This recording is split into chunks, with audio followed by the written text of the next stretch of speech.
Vous êtes sur Congo 24, mesdames, messieurs, bienvenue dans ce journal. Auditionné récemment par la Commission des droits de l'homme en ce qui concerne les conditions carcérales ainsi que certains problèmes, Rose Mutombo, ministre d'État, ministre de la Justice et garde des Sceaux, s'est dit rassuré d'avoir éclairé la religion des élus nationaux le lundi 21 novembre 2022. Se référant à la promesse faite lors de sa prise de fonction, Fabrice Lucindi, directeur général de la Société nationale de l'électricité, a installé 10 nouveaux transformateurs dans la capitale congolaise. Et beaucoup de Congolais ignorent le droit de bail. Locataires et bailleurs sont souvent à couteau tiré lors de la rupture de leur contrat. Vous suivrez dans ce journal un décryptage de maître José Yombo Chipangila en la matière. Voilà tout pour les titres. Restez branchés pour le développement.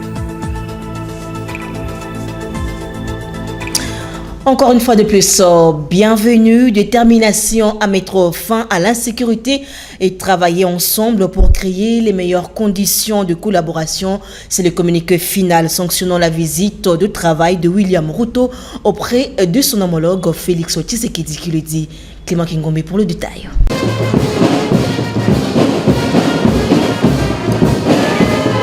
Première visite d'État en République démocratique du Congo du nouveau président Kenya William Samuel Ruto, à qui on a déroulé les tapis rouges, signe de l'excellence des relations entre les deux pays, la RDC et le Kenya. Les deux chefs d'État ont connu les échanges à deux volets, d'abord aux côtés de leurs collaborateurs et un tête-à-tête entre les deux présidents de près d'une heure. Les discussions ont été autour des infrastructures, énergie, défense, agriculture, commerce, etc. Un comité conjoint a été mis en place pour étudier et proposer les termes d'une nouvelle phase de collaboration à établir. Un communiqué final a sanctionné cette rencontre de haut niveau. Eastern DRC and DRC is not only good. Nous sommes venus pour traduire notre engagement et parce que ce problème d'insécurité concerne non seulement la RDC, mais également toute notre région de l'EAC.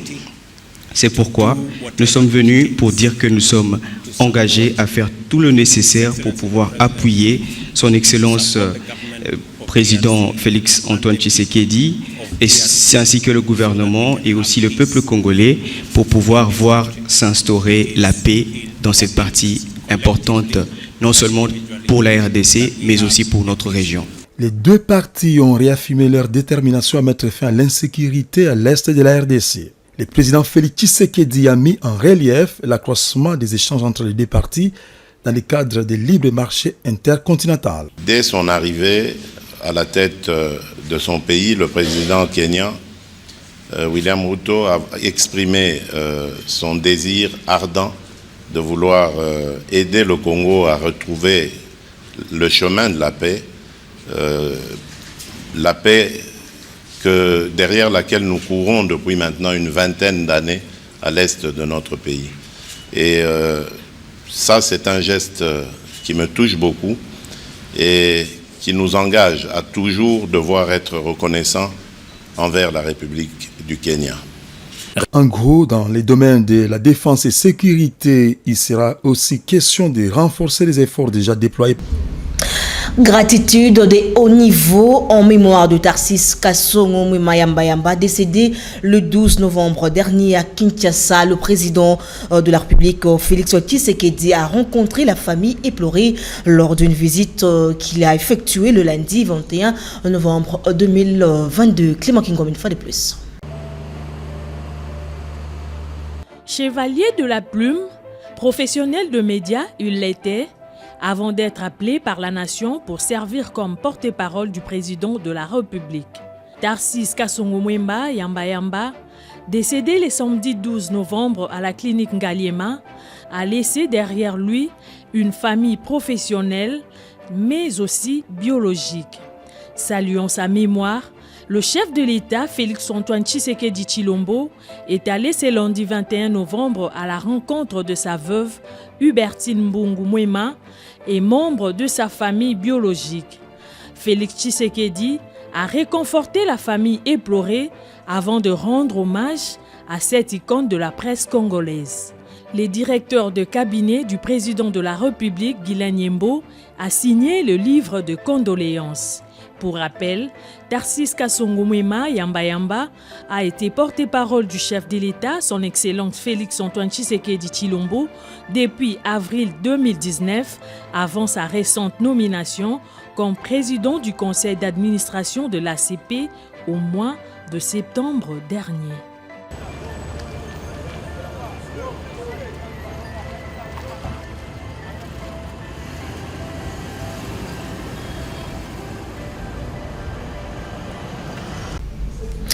Comme annoncé, rassuré d'avoir éclairé les membres de la Commission des droits de l'homme à l'Assemblée nationale, Rose Mutombo, ministre d'État, ministre de la Justice et garde des Sceaux, a évoqué les sujets sur les conditions carcérales en République démocratique du Congo, dont la vétusté des prisons, surpeuplement des prisonniers, ainsi que le problème du manque de magistrats dans différentes provinces. Bilivdia. Auditionnée il y a quelques jours, la ministre d'État, ministre de la Justice et garde des Sceaux, a reçu son oral devant le député national membre de la Commission droits de l'homme. Au niveau du gouvernement, l'option a été levée de construire de nouvelles prisons et le processus est en cours à l'étape des appels d'offres. Cela va permettre de désengorger et de ne plus connaître ces situations de surpeuplement dans des centres pénitentiaires. Avec le député membre de la Commission droits de l'homme, Rose Mutombo a aussi évoqué les problèmes du manque de magistrats dans différentes provinces. Au sortir de cet exercice républicain de redevabilité, la ministre de la Justice s'est dite rassurée d'avoir éclairé la lanterne des élus du peuple. J'ai été auditionnée la dernière fois par la Commission des droits de l'homme par rapport aux différentes conditions carcérales et certains problèmes qui se posent dans mon secteur. Il faut relever par rapport aux conditions carcérales, nous avons un problème sérieux en RDC puisque les différentes prisons existantes datent de l'époque coloniale et que ce n'était pas destiné à la capacité actuelle. C'est pourquoi presque dans toutes nos provinces, il y a surpeuplement. 1. La population a augmenté de taille. 2. Les taux de criminalité aussi. Ajouté à cela la pauvreté et il y a plusieurs infractions qui sont commises. Mais cela étant, au niveau du gouvernement, nous avons levé l'option de construire de nouvelles prisons et que les processus sont en cours d'appel d'offres. Cela va nous permettre de désengorger et de ne plus connaître cette situation-là. Il y a eu aussi les problèmes de manque de magistrats dans les différentes provinces et que avec le cadre de concertation du Conseil supérieur de la magistrature, nous avons déjà échangé là-dessus. Une nouvelle cartographie de magistrats est en train de s'élaborer actuellement et qu'on va tenir compte de la représentation de magistrats dans tout le coin de la RDC. Un autre point qu'on a eu à aborder, le manque des tribunaux de paix. Heureusement, pour 145 territoires, on a droit à 145 tribunaux de paix et que cela va approcher les justiciables de tribunaux et que c'est un processus. Je crois l'année prochaine, on pourra répondre à beaucoup de préoccupations des honorables députés sur terrain puisqu'on aura quand même des bâtiments construits. La surpopulation carcérale en RDC constitue depuis plusieurs décennies un véritable défi. Restant toujours à cette chambre basse du Parlement, la délégation de l'ordre des pharmaciens a été auditionnée par la commission non permanente chargée d'enquêter sur la vente et l'importance des produits pharmaceutiques. Un fructueux échange à en croire le délégué des pharmaciens, propos recueilli par Joël Bombalé. Nous avons été reçus solennellement par la commission non permanente chargée d'enquêter sur la vente et l'importation des produits pharmaceutiques en RDC.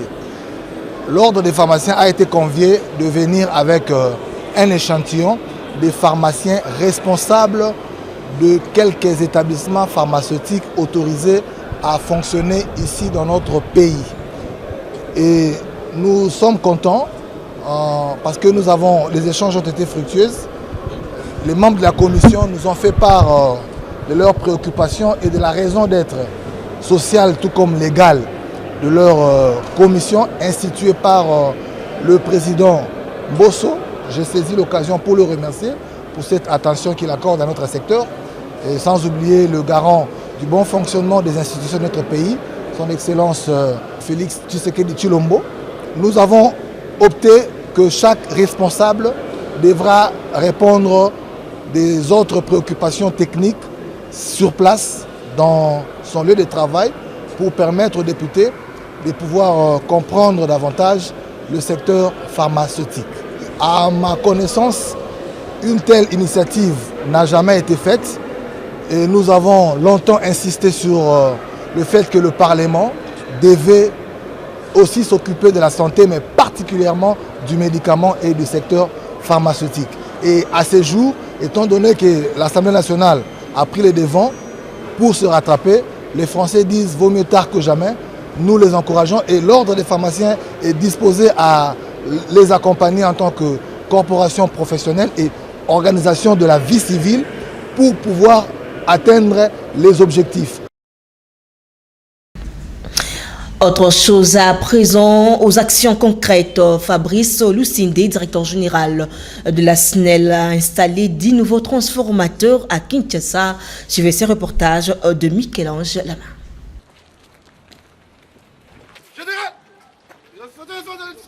Demeurons dans la ligne droite du chef de l'État et ses référents à la promesse faite lors de sa prise de fonction le 22 octobre 2022 sur l'amélioration de la desserte en électricité et la fluidité de la distribution de l'énergie partout à travers la République démocratique du Congo, que le directeur général de la Société nationale de l'électricité, Fabrice Lucindé, a lancé le vendredi 18 octobre 2022 une série d'actions sur terrain. 10 nouveaux transformateurs pour 10 cabines en arrêt depuis plusieurs mois à Kinshasa.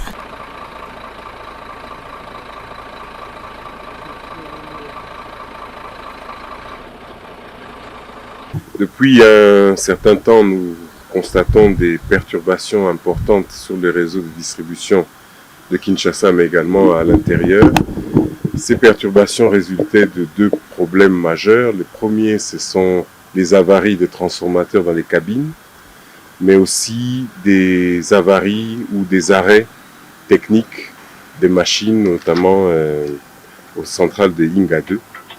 Alors, aujourd'hui, nous allons redéployer des nouveaux équipements dans les cabines où il y avait des avaries pour reprendre la desserte convenablement. Et nous le faisons parce que nous allons bientôt rentrer dans les fêtes de fin d'année et parce que il faut absolument fournir aux clients les services auxquels ils s'attendent. Et donc c'est l'occasion aussi, comme c'est la Coupe du Monde, de pouvoir se retrouver en famille, avec les amis devant les matchs.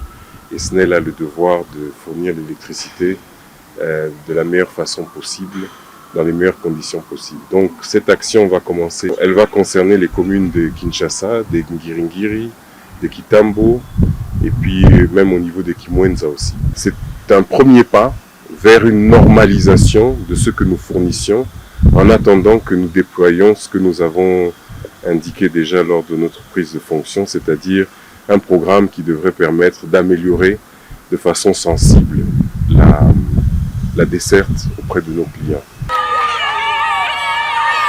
Cris de joie et danse de la population de la commune de Kinshasa. Première partie de la descente dans la cabine Lema sur l'avenue Kabamba. Nous étions pratiquement dans les noirs pendant près d'un mois et nous avions eu une panne de transfo. Et depuis lors, la SNEL avait promis de passer pour régulariser la situation. C'est aujourd'hui que nous recevons les transfos. Je tiens à remercier le directeur général de la SNEL pour l'initiative. Comme je venais de le dire, il s'agit d'un mois. Dans les temps, nous avions connu de telles pannes et ça a eu à prendre beaucoup plus de temps. Déjà, c'est une bonne chose, ça prouve que les choses s'améliorent. Dans la commune de Kintambo, sur l'avenue Kwamonde, la population de ce coin a remercié le directeur général de la SNEL pour son interaction directe. Un mois d'inactivité seulement, cette cabine sera désormais alimentée. Cette info, c'est nouveau. Il n'est pas peint comme les gens en disent ici, c'est tout neuf. il est arrivé pour remplacer celui qui est tombé en panne. Il est tombé en panne pourquoi? Parce qu'il était en surcharge. La surcharge, vous pouvez regarder derrière vous, vous verrez les câbles comment ils sont tirés. Il était à 120% comme taux de charge. Et ça, c'est une charge excessive. Alors aujourd'hui, on donne les transformateurs. S'il est tombé en panne, c'est parce qu'en partie, il y a eu l'implication. Vous voyez, on est en train de construire la route ici. Tous les engins qui construisent cette route ici ont arraché nos câbles. Il y a eu des courts-circuits. Et c'est comme ça que cet informateur qui était ici a rendu l'âme. Nous remercions la direction générale et voilà, qui nous ont amené un transformateur neuf. Ça fait quand même un mois que les clients n'ont pas l'électricité. Et aujourd'hui, ils vont avoir l'électricité en bonne et due forme. C'est dans la soirée que la population de la commune de Ngiringiri sur Assosa a accueilli l'acquisition de leur nouveau transformateur avec une joie immense, remerciant ainsi les autorités de la SNEL ainsi que le chef de l'État. Le DG nous a promis de nous envoyer les transferts il y a 2 jours passés. Il a parlé avec les DDK et les DDK nous a confirmé que dans 2 jours, nous aurons les transformateurs. Et effectivement, après 2 jours, on nous a envoyé les nouveaux transformateurs, les transferts là.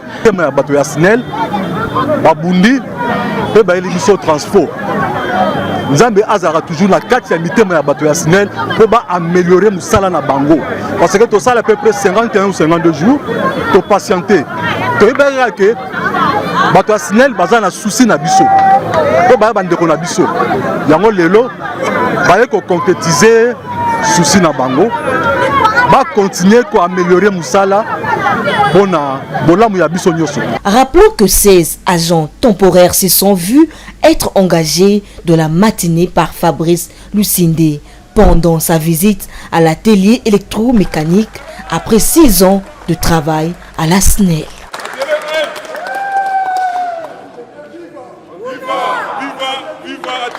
Et dans un autre registre, la qualité des produits pose encore de gros soucis en République démocratique du Congo. Le contrôle est insuffisant. Suivez cette explication du président de l'association des consommateurs, Moussokomboui Patrice. C'est vraiment un phénomène qui est vraiment permanent dans nos différents marchés, que les consommateurs se trouvent devant des produits de contrefaçon, des produits avariés et des produits qui ne répondent pas aux normes. Nous dirons simplement que au niveau national, il y a l'Office congolais de contrôle qui est un organisme technique de l'État. Cet organisme s'occupe des importations et des exportations des produits, c'est-à-dire au niveau de la frontière de la RDC. Mais ce qui est vrai, à l'intérieur dans nos marchés, ceux qui doivent faire les contrôles, ce sont des inspecteurs de la santé, précisément de la direction d'hygiène, qui s'occupent des contrôles de la qualité des produits. Donc, il faut comprendre que la responsabilité des contrôles des produits dans nos marchés est partagée, parce que dans nos différents marchés, c'est les services d'hygiène qui doivent contrôler la qualité des produits, non l'OCC. D'abord, il faut voir les systèmes dans lesquels nous vivons. S'il y a une alerte au niveau international d'un faux produit, on peut dire par exemple, même s'il y a grippe aviaire ou bien un produit avarié, souvent nous sommes avisés par la communauté internationale. Ici, nous n'avons pas un mécanisme d'alerte d'abord. Ici, en République démocratique du Congo, il y a une commission interministérielle qui se trouve au secrétariat général, au ministère des Commerces extérieurs. Lorsqu'il y a une alerte, cette alerte d'abord arrive au niveau du secrétaire général au commerce extérieur. Et le secrétaire général au commerce extérieur convoque les experts en la matière. Et les experts étudient, font des analyses. Parce que les experts ne sont pas des politiciens, ce sont des praticiens, des techniciens.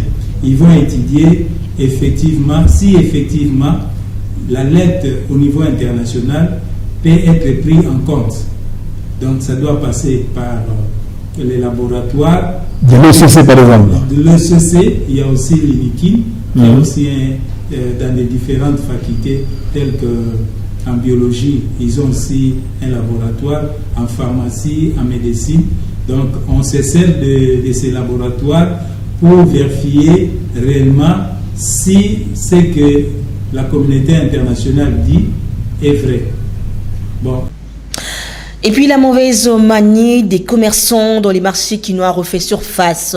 Alors qu'on s'approche d'une festivité de fin d'année, les prix des denrées et alimentaires grimpent. Une situation qui alarme la population, constat fait par Joël Bombali. Bienvenue Mayala. Agacement, frustration, dépit, c'est avec ces mots que l'on peut décrire l'ambiance qui règne au marché de Selembao. Les acheteurs et vendeurs partagent les mêmes langages, c'est-à-dire la flambée des prix des produits de première nécessité. À cela s'ajoute la mévente pour les commerçants qui battent son plein en cette période du dernier virage des festivités de fin d'année. Avant de l'euro qui faut dollar parce que bilo on se passe on a dollar. Le qui dit le ça donc beaucoup de gens on passe. Nous on dit on a passe pour ni bilo que ça pour mater. Ce bilo qui dit que les ça la bien. A d'autres qui m'ont muqué au sommet bilo. Mais bilo que ça on mater. D'autres qui m'ont muqué. Moi pour lire et ça. Attends l'euro moro qui dit ça te changement ça te. Moro vous te pelane mo. So ka terre rater moi vivre ça te souffrir. Cette montée vertigineuse des prix des denrées alimentaires affecte aussi les paniers des ménagers. Dans des marques que Kola Massango et Kokomana 3700. Dans les lots, Kabila Tikango Bongote, les lots comme à 3700.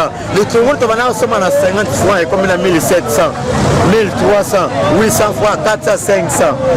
Ça comme binzo 5000 na bandandenge ni dombo côté bito so ke na kokufa. Ça même ka suga bisoka do moyen pour ça. Massango mati, oye na wenze mbongo ezate. Makala 500 net ya 300. Ça qui 300. Neni tozo mbongo to ya ofuto soma lo cher. Ouais ya livre mutier, makala 500 net ya 300. Ezala te. Qui les a mutier?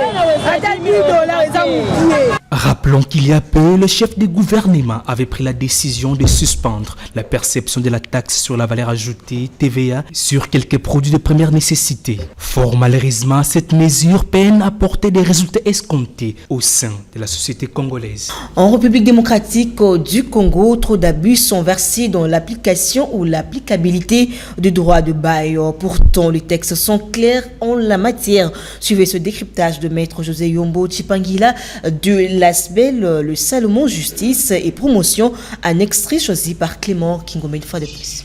Essayer de résumer le contrat de bail comme un contrat par lequel une personne appelée le bailleur met en location une maison au profit d'une autre personne appelée locataire contre paiement d'un loyer. Nous avons dans un premier temps essayé de dégager dans un contrat de bail les obligations du bailleur pour chuter sur ses droits. Et parmi les obligations du bailleur, la principale, c'est de mettre à la disposition du locataire le bien loué et dans un état acceptable. Le bailleur a l'obligation aussi d'assurer la jouissance paisible de sa maison à son locataire. Il n'a pas le droit de venir troubler la quiétude de son locataire, sauf en cas de réclamation de dette. Il peut s'autoriser à la fin du mois de se transporter sur le lieu de location pour percevoir son dû. Alors, en termes de droit, nous avons dit que principalement, le droit principal du bailleur, c'est son loyer. Il doit recevoir le loyer. Et au départ du contrat, il doit recevoir la garantie locative pour garantir les réparations locatives. Voilà que le bailleur qu'on a toujours présenté comme l'homme qui est très fort, qui abuse de ses droits. L'État congolais a entendu réduire ses abus plutôt, en édictant une loi sur le baux à loyer non professionnel. Revenons sur cette information, lancement officiel de la plateforme chrétien Sentinelle du Roi le dimanche 20 novembre au sein de l'église des Bons-Bergers dans la commune de la Gombe en présence de son initiateur Emmanuel Kalala-Kananga accompagné des serviteurs et servantes de Dieu et sans oublier d'autres invités Billy Vidia et Arnold Malonda.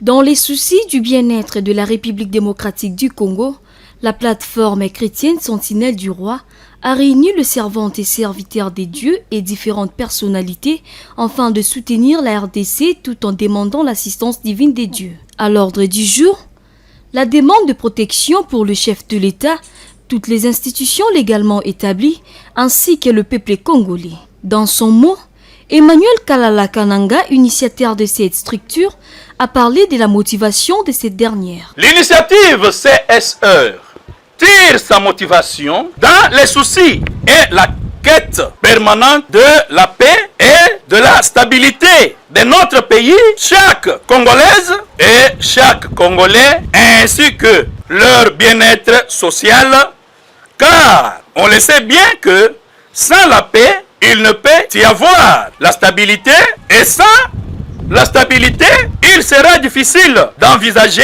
le développement économique qui consiste le carburant ou le sang du bien-être social. L'on ne peut pas non plus parler de la paix sans la sécurité et l'intégrité du territoire national. Or, nous le savons tous qu'à l'heure actuelle, les mouvements terroristes M23, de fait, autrefois a ressurgi en commençant ses actions dans un rythme assez lent. Action qu'il semble aujourd'hui accélérer dans le but de la balkanisation d'une partie de l'Est de notre pays. À la fin de cette cérémonie, les membres de CSR ont prié en demandant la faveur des dieux pour le président Félix Tshisekedi, le FRDC et toute la République démocratique du Congo.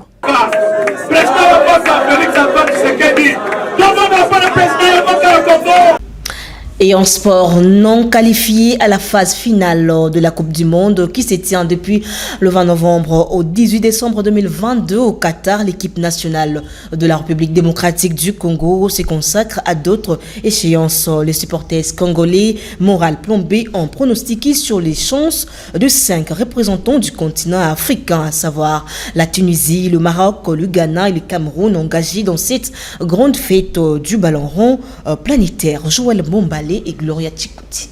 Débutée le dimanche dernier au Qatar, la Coupe du Monde 2022 poursuit son bonhomme de chemin.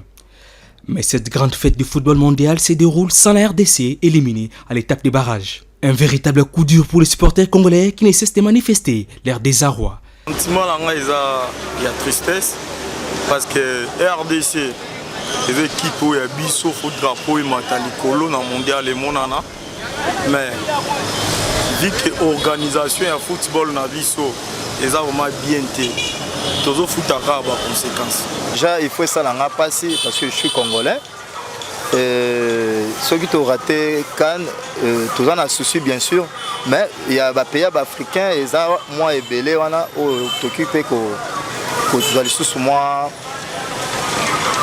bolingo on a Yolanda Coupe du monde dango. Cependant, l'Afrique est représentée par la Tunisie, les Maroc, les Cameroun, les Sénégal et les Ghana.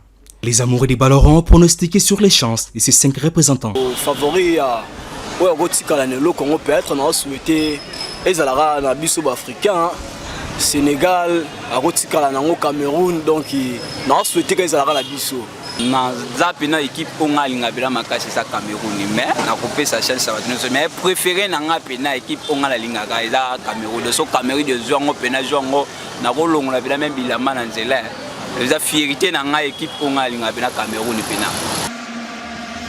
Jusqu'ici, aucune sélection africaine n'est parvenue à accéder dans les derniers carrés des mondiales. Rappelons que la dernière grosse performance d'une équipe africaine remonte à 2010 en Afrique du Sud, où les Black Stars du Ghana avaient frôlé les demi et été écartés en quart de finale par l'Uruguay à l'épreuve de tir au but.